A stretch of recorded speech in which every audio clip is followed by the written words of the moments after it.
Tamang-tama at saktong-sakto ang pagkaka-plot tool ng perspective na to. Ang tawag dito ay Man's Eye View Perspective.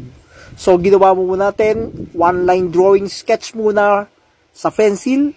Tapos, ayan, nilagay na lang natin dito sa may bintana yung pagkakadikit ng plano.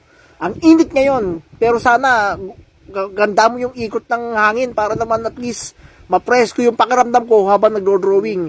Andito kasi tayo sa probinsya, sobrang init. Pati dito sa pinaka-drawing ko, sobrang tutok ng araw.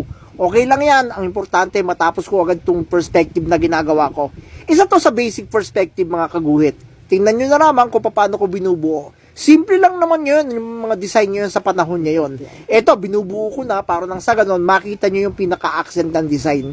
Ang pinaka-focal point dito ay yung pinaka-terrace sa taas o tinatawag ng balcony. Then sa baba, may pinaka-lanay siya bago pumasok o entry porch kung tawagin. Okay, gawin na natin yung sky para mabuhay na yung perspective. Mamotivate natin yung lahat ng mga taong kasing simple ko lang na may pangarap din sa buhay na lahat ay may pagkakataong magkameron ng bahay. Magsikap lang tayo at maging mababa ang loob. Ma-achieve nyo rin ito ng mabilis at syempre sa nasa proseso. Maraming salamat. God bless!